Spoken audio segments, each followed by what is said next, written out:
Bud Not Buddy, Chapter 18.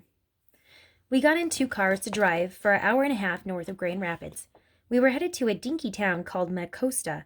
I got to ride with the band while Mr. Jimmy and Hermione Calloway and the instruments were riding in the Packard. Miss Thomas stayed back at Grand Calloway Station.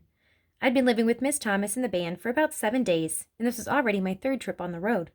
The band was doing their next favorite thing to playing music.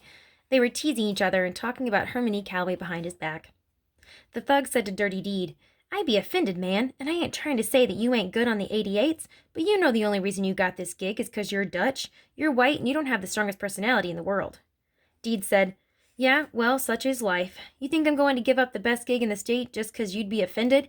Take a look out the window, baby. There's a depression going on. How many folks you see living like us, Negro or white? Not many. That man may have his faults, but he's a struggler. I'm putting my hat in with him." Eddie looked at me and said, "Bud, Mr. C has always got a white fella in the band for practical reasons, but we don't hold his skin color against him. He can't help that he was born that way." Deed said, "You're just too kind, Edward." Eddie kept talking. "We do that 'cause the boy can play. Mr. C won't compromise on his music." I said, "Why does he always keep one white guy in the band?" Deed said, "It's the only way of the world, Sleepy. It's against the law for a Negro to own any property out where the log cabin is, so Mr. C put it in my name." Eddie said, "That, a lot of times we get gigs playing polkas and waltzes, and a lot of these white folks wouldn't hire us if they knew we were a Negro band, so Deed goes out and sets up everything." "But what do they say when the Dusky Devastators show up?" Deed said, "Well, it's too late for them to say anything. Then it's us or no music." Eddie said, "And Mr. C tells them if we aren't the best band they'd ever heard, then they don't have to pay. We haven't been stiffed yet." With all the arguing and jokes about Mr. C, the trip seemed real short. We unloaded all the instruments and waited for nighttime to come.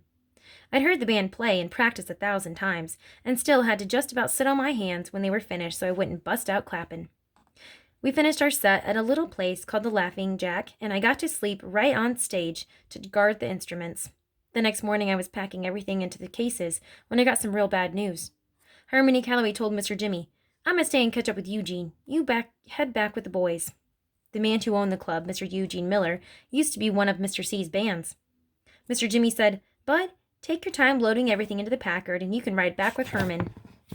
Uh-oh. Me and Mr. C looked at each other like this wasn't a good idea. He said, "Whatever," and walked back into the club's office. Shucks, a whole hour and a half trapped in a car with him? I loaded all the instruments into the Packard, sat in a big rock, and took out my recorder to practice. I could hear Mr. C and Mr. Miller talking and laughing for the longest time. At last, Hermione Calloway came out and walked over to the side of the building and started nudging things around with the toe of his shoe. I walked over to watch what he was doing. When I got next to him, I could see that it was just rocks he was pushing around. Finally, he grunted a couple of times and started to bend over, but his big belly got in the way and wouldn't let his arms reach the ground. After a bunch more grunts, he said, "Make yourself useful, boy, and hand me this one." "This what, sir?" "This stone, this one." Right at the end of Mr. C's shiny brown shoe was a little roundish rock. I bent over a couple of times in my hand to try and see why Mr. C thought it was so special. The only thing that I could tell was that he'd picked a perfect throwing rock, the exact same kind of rock I'd use if I was about to chunk someone in the head. I dropped it into his hand. He didn't look at it or nothing. He just stuck it in his pocket, and I heard it bang up against some silver dollars. I kept my nose out of his business for as long as I could, then had to say, "Mr. C, wasn't that just a rock?" "Sure was." He started walking back to the Packard. I followed. There were a million ways to ask what I wanted to know, and I chose the worst one when I said, "What in Sam Hill are you going to do with a doggone rock?" It sounded a lot meaner than I wanted it to, but I was really surprised that Mr. C would want an old rock. He climbed in on one side of the Packard, and I climbed in on the other. After he stuck the key in the dashboard, he said, "Bad habit." Then he leaned over toward me and opened the glove box of the car. There weren't any gloves or maps or papers in the box, just a bunch of perfect throwing rocks. They all looked like they had writing on them. I reached in and took one of the rocks out. Written on the back of it was Idlewild M 5236. I took another one, and it said Preston Inn 6436. These were just like my rocks. I took one more, and it said Chicago Ill 31932. I looked over to Mr. C and said, "I've got some of these, sir." He said, "Really, I've got some too." He looked at me, shifted his pipe away from the talking side of his mouth, and said, "Bud, I know you're not the sharpest knife in the drawer, but I hate to be the bearer of bad tidings, but those are found all over the world. In fact, they're about as common as rocks. I just didn't answer him. But since I didn't want to look stupid, I said, "Yes, sir, but mine have writing and numbers on them too." He said, We kept driving. Finally, I said to him, "You don't believe me? I'll show you."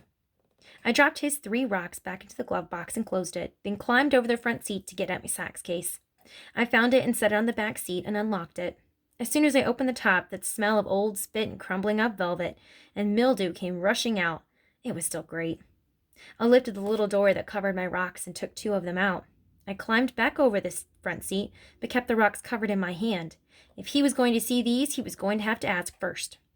I crossed my arms across my chest and waited. It's a good thing I've got a lot of patience, because I waited a long, long time.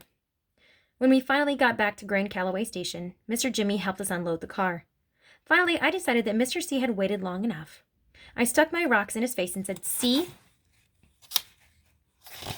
I told you I had some rocks like those. The only difference is mine say Flint M.8.11.11 and Geary N.6.13.12.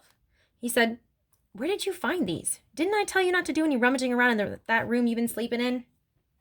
He reached for the rocks. I don't know why, but I let him take them. He was the first person other than Bugs that I'd ever let touch the rocks that my mama had given to me. Mr. C turned the rocks over and over in his hands and said, "Well, where'd you get these?" Uh-oh. I could tell by the way Hermione Keller was holding my rocks that he didn't plan on giving them back to me anytime soon. I kept watching his hand, waiting for a chance to snatch my rocks and get out of there. If I could get my hands back on my rocks, I knew I could outrun Mr. C, even though he was a lot stronger and his legs were a lot longer than mine. Hermione Calloway said, "Answer me. Where'd you take these from?" Mr. C sounded meaner than he ever had before. Mr. Jimmy heard him and put down the box he was carrying and walked over to us real quick. Hermione Calloway had the rock squeezed tight in his right fist, and in his left hand fist balled up like he was ready to fight. Mr. Jimmy said, "Herman, what's this? What's wrong?" He stood between me and Mr. C. Hermione Calloway said, "I told you about this boy from the word go. He's been snooping through things in the house, and he's got no business being in. He stole these." I said, "No, sir, I did not." Mr. C said, "Then where'd you get them? I'm not going to ask you again." He unsqueezed the rocks in his hand. I was surprised they hadn't turned into diamonds or dust the way he'd been holding them so tight. Mr. Jimmy took my 2 rocks from him. He looked at the writing and said, "Flint, Michigan, August 8th, 1911, and Gary, Indiana, July 13th, 1912. That's more than 25 years ago. He squatted down and looked right at me and said, "Son, where'd you find these? Just tell the truth." I kept one eye on Mr. C. He still looked like he was getting ready to jump funny on me. I said, "Mr. Jimmy, I didn't find them or steal them from nowhere. These have always been mine. I got them from my mama, and that's a swear for God truth. Now, could I please have my rocks back, sir?" I stuck my hand out. Both Mr. Jimmy and Hermione Calloway said, "Your mama?" "Yes, sir." I kept my hand out. Mr. Jimmy said, "Bud, where did your mama get these?" I said, "I don't know, sir. She's always had them." Mr. Jimmy and Hermione Calloway were looking at me with that can't decide which hand to smack you with look when Mr. Jimmy said, "Bud, what did you say your mama's name was?" "No one ever asked me, sir." Hermione Calloway was still hot. "You throw a lot of sirs around, but you've still got a real strong, real smart-mouthed, disrespectful streak in you, boy. Now you answer the question or I'll—" I screamed at him, "Angela, sir!" I was so mad that I hadn't meant to say sir, but it came out anyway. "Her name's Angela Janet Caldwell." Mr. Jimmy said, "Lord have mercy." Hermione Calloway's pipe dropped out of his mouth, and he stumbled and fumbled into Grand Calloway Station, feeling his way like he'd been struck blind. Then I knew. Hermione Calloway was the best liar in the world. He'd been lying to me and everybody else all along. Now that there was some good proof against him, he was all shook up. I said to Mr. Jimmy, "I knew it. I knew he was my father." Mr. Jimmy was still crouched down right in front of me. He said, "Bud, he's not your father." "Yes, sir, he is. That's why he run off like that. He got caught lying after all these years." Mr. Jimmy said, "Bud, that's enough. Herman is not your father, but Angela Janet is his daughter's name. If what you're saying is true, Lord help us all, it looks like Herman might be your grandfather." This was real surprising, but the thing I felt most was glad that Hermione Keller wasn't my dad. Shucks, who'd want a dad that on top of being so old and so doggone mean, had such a big belly? Not me.